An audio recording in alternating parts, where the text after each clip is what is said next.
Hello, everybody. It's so good to see all these familiar faces in this room. This is a lot of fun doing this circuit thing and meeting people like Tim and getting to know all these great activated people. I'm Rebecca Cranston. I am so thrilled to be the Democratic nominee for Senate District 15.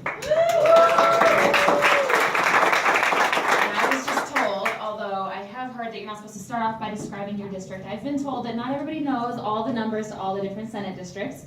So for those of you who don't, Senate District 15, we're your friendly neighbor to the north, Larimer County. We're essentially birthed all of north. We count some of Fort Collins, but not most of Fort Collins, but go all the way up to Wyoming, Estes Park. We're this really beautiful district of really nice, lovely folks that are just ready to vote Democrat this year. Yeah!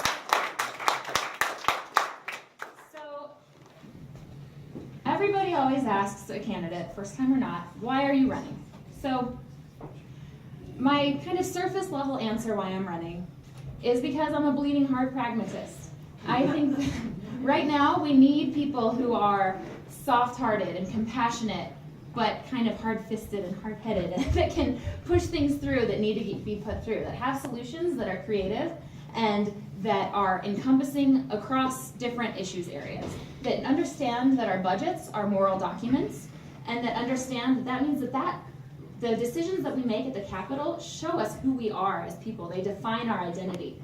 And so I am running to be that person. I'm running because I have the background to do it. And I guess that's like, as I said, the surface level. So let me go a little bit deeper. I decided I was gonna run when I became a foster parent. And that happened in 2017. And it happened, let's see, I decided to become a foster parent, I would say right at the end of 2016. And if you guys remember 2016, something else really important was going on then. And so I'm getting ready to open my doors of my home to a teenage girl. She's 14 years old.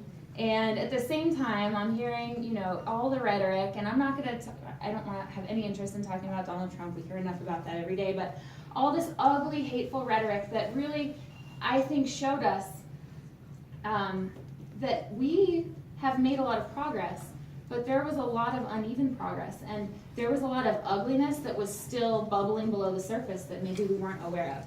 And 2016 showed us that it's time that we actually expose all that ugliness for what it is, and we don't have to be afraid of it.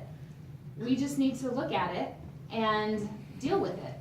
And my foster daughter was the perfect person in my life, at least, to show me, that we actually have this great opportunity to show little girls like her that who we are and that we can be better. So that's why I decided to run. And even going a little bit below that, one of the things that really inspired me over the past few months, over the past year since I've decided to run, is the idea of Nelson Mandela's Truth and Reconciliation Commission. And first comes truth, right? And that to me was Truth 2016. That was this last election. The truth, which is that we have to be able to face what we have made of this society and all of its beauty and all of its ugliness. We have to be willing to look it in the face and point at it and just name it. That's what they tell you to do in your therapist's office. That's what they tell you. I'm the director, I was up until 3 weeks ago, at a healthcare organization. I have supervised a group full of social workers, and so we talk about that a lot, about naming. So let's just name it. Let's name all these things for what they are, all the racism, all the sexism and the misogyny, all the homophobia. We don't need to be afraid of it. And next then has to come the reconciliation. That's the hard part, is figuring out how we integrate all of these different lessons that we've learned.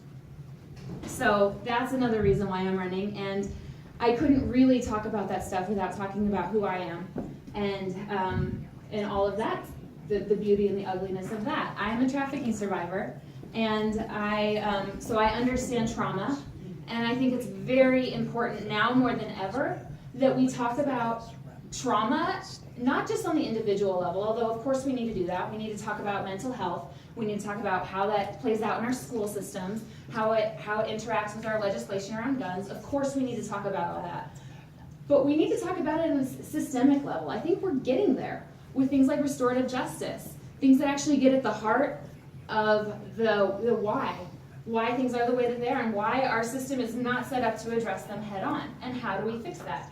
And I think part of that, and part of the role that I see as a legislator, of course, it's to make smart policy. And we have people in this room who have done a very excellent job of that, and I thank you all.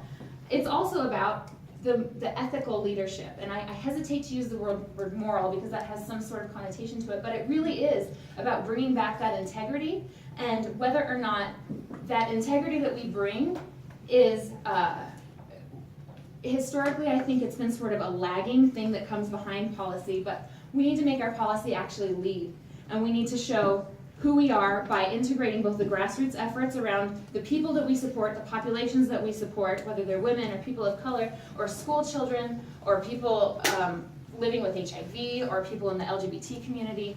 They all have the grassroots issues going on, and then we need to lead from the top and meet them in the middle with policy that makes sense and that is leading from the top as well. And so that's why I'm running. I'm thrilled to be here. They always tell me I have to ask you all for money, so find me for an envelope. I'd love to do that and to provide that for you. But I'm thrilled to be here among such great company. Thank you so much, and I look forward to